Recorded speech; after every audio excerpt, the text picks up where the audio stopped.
পল্টন এলাকায় আমরা দেখতে পাচ্ছি যে বাংলাদেশ জাতীয়তাবাদী দল বিএনপির যে অঙ্গ সংগঠন শ্রমিক দল, সেই শ্রমিক দলের নেতাকর্মীরা কিন্তু এই মুহূর্তে পল্টন মোড়ে অবস্থান নিয়ে কিন্তু তারা আওয়ামী লীগ বিরোধী বিভিন্ন ধরনের স্লোগান দিচ্ছেন। ভারত যাদের মামার বাড়ি, বাংলা ছাড়ো তাড়াতাড়ি, ভারতের রাস্তা না ভেঙে দাও, ঘুরিয়ে দাও, আওয়ামী লীগের রাস্তা না, ছাত্রলীগের রাস্তা না। অবশ্য কিন্তু আপনাদেরকে জানিয়ে রাখি যে গত কয়েকদিন ধরে অর্থাৎ এই আজকে 13 নভেম্বর আওয়ামী লীগের যে লকডাউন কর্মসূচি, সেই লকডাউন কর্মসূচি ঘিরে কিন্তু রাজধানী জুড়ে বিভিন্ন জায়গায় বাসে অগ্নিসংযোগ এবং ককটেল বিস্ফোরণের ঘটনা ঘটেছে। তারপর থেকে কিন্তু এই লকডাউন কর্মসূচি প্রতিহত করতে মাঠে নামে জামায়াত ইসলামী সহ জাতীয়তাবাদী দল বিএনপি সহ যে রাজনৈতিক দলগুলো রয়েছে, বিশেষ করে জুলাই গণঅভ্যুত্থানের সময় যে ছাত্র সংগঠনগুলো নেতৃত্ব দিয়েছে, সেই ছাত্র সংগঠনগুলোকে মাঠে নেমে আসে। একটু আগেই একটি বিশাল মিছিল নিয়ে কিন্তু আওয়ামী লীগের যে কার্যালয় রয়েছে গুলিস্তানে, সেই কার্যালয় অভিমুখে কিন্তু রওনা হয়েছে ইনসাফ মঞ্চের নেতা উসমান হাদি, তার সাথে তার নেতা কর্মীরা কিন্তু রয়েছে। এছাড়া আমরা দেখেছি যে ঢাকা বিশ্ববিদ্যালয়ের সকালে ইসলামী ছাত্র শিবিরের যে বিক্ষোভ মিছিল পরবর্তী যে সমাবেশ, সেই সমাবেশে কিন্তু তারা আওয়ামী লীগকে প্রতিহত করার ঘোষণা দেন। এই মুহূর্তে এই রাজধানীর পল্টন মোড়ে কিন্তু শ্রমিক দলের যে বিক্ষোভ এবং অবস্থান কর্মসূচি আমরা দেখতে পাচ্ছি যে হাতে লাঠি নিয়ে তারা কিন্তু এখানে স্লোগান দিচ্ছেন শ্রমিক দলের নেতা কর্মীরা।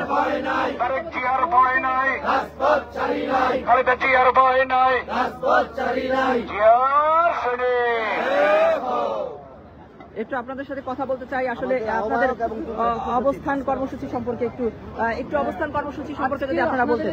অবস্থান কর্মসূচি সম্পর্কে একটু বলবেন। বিসমিল্লাহির রহমানির রহিম। বাংলাদেশ জাতীয়তাবাদী দল সবসময় সন্ত্রাস এবং নৈরাজ্য বিরোধী যারা কার্যক্রম করে তাদের বিরোধিতা অবস্থান করে, এবং যে আওয়ামী লীগের দোসর এই দেশে এখনো রয়ে গেছে। শেখ হাসিনা পালিয়ে যাওয়ার পরে আমার মাথায় ধরে না যে এখানে শেখ হাসিনার মতো লোক এই দেশ থেকে পালিয়ে গেছে, যাওয়ার পরও এখানে যারা আওয়ামী লীগের দোসর আছে তারা একটু চিন্তা ভাবনা করতেছে না যে যেখানে আমাদের নেত্রী পালিয়ে গেছে সেইখানে আমরা আর কি করণীয়। আমরা এই দেশে যদি থাকতে হয় তাহলে তারা সুন্দরভাবে এবং সবার সাথে মিলেমিশে তারা সুন্দরভাবে এই দেশে থাকবে।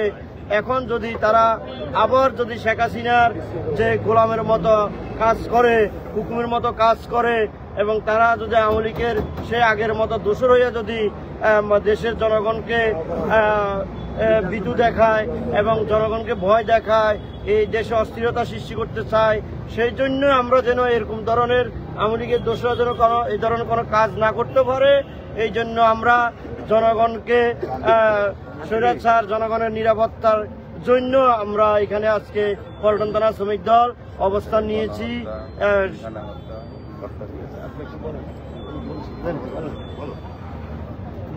একটু আপনাদের অবস্থান সম্পর্কে বলেন যে আসলে কি কারণে আপনারা অবস্থান নিচ্ছেন এখানে। আমরা এখানে অবৈধ সরকার যে শেখ হাসিনা তার একটা রায় ঘোষণা করবে। এই রায় ঘোষণা নিয়ে আওয়ামী লীগের যে গুন্ডারা আছে তারা আমাদের এই বাংলাদেশে অরাজকতার সৃষ্টি তৈরি করতেছে। কিন্তু এই শেখ হাসিনা যদি ভালো হইতো তাহলে সাধারণ জনগণকে ফালাইয়া সে ইন্ডিয়া পালা যেত না, এবং এই শেখ হাসিনা আমাদের যে গণহত্যা যেভাবে 5 তারিখে 5 আগস্টের পরে যে সাধারণ জনগণ ছাত্র যেভাবে গণহত্যা করছে, এই গণহত্যা এবং আমাদের বিডিআর পিলখানা হত্যা যেটা আমাদের আর্মি সেনাবাহিনী যে হত্যা করছে, এই সেনাবাহিনী হত্যা 5 শাপলা চত্বরে যে সাধারণ যে আমাদের হুজুরকে বা সাধারণ এগুলি যে হত্যা করছে, গণহত্যা করছে, গণহত্যা শেষ নাই। ও এভাবে যে কায়েম করছে, ওর বাপেও চাইছিল রাজতন্ত্র করতে, ও চাইছিল রাজতন্ত্র করতে। এই রাজতন্ত্র তো গণতন্ত্র দেশে হবে না, এই রাজতন্ত্র গণদেশে হবে না। এই বলে আমার বক্তব্য আমি এখানে শেষ করলাম। আসসালামু আলাইকুম।